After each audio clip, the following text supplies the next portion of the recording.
আপনি কি এমন কোনো মানুষের কথা কল্পনা করতে পারেন যিনি নিজের জন্য নয় বরং এমন এক প্রজন্মের জন্য কাজ করছেন যাদের তিনি কোনোদিন দেখেও যাবেন না?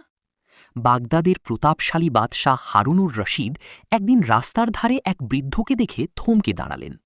যে বয়সে মানুষের বিশ্রাম নেওয়ার কথা, সেই বয়সে এই বৃদ্ধ কেন হাড় ভাঙা খাটুনি খাটছেন? মূল গল্প: বাদশাহ দেখলেন বৃদ্ধ লোকটি খুব যত্ন করে একটি জলপাইয়ের চারা রোপণ করছেন। তিনি কৌতূহলী হয়ে জিজ্ঞেস করলেন, চাচা, আপনি তো বেশ বৃদ্ধ হয়ে গেছেন, আর জলপাই গাছ ফল দিতে অনেক বছর সময় নেয়।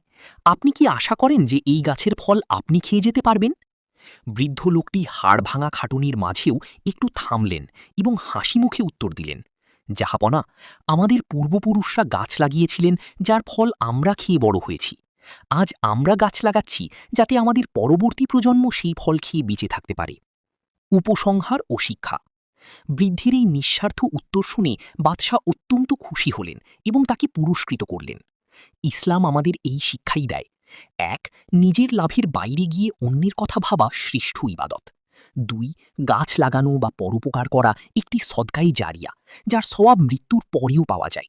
মনে রাখবেন, আমাদের আজকের ছোট্ট একটি ভালো কাজ হয়তো আগামী প্রজন্মের মুখে হাসি ফোটাবে।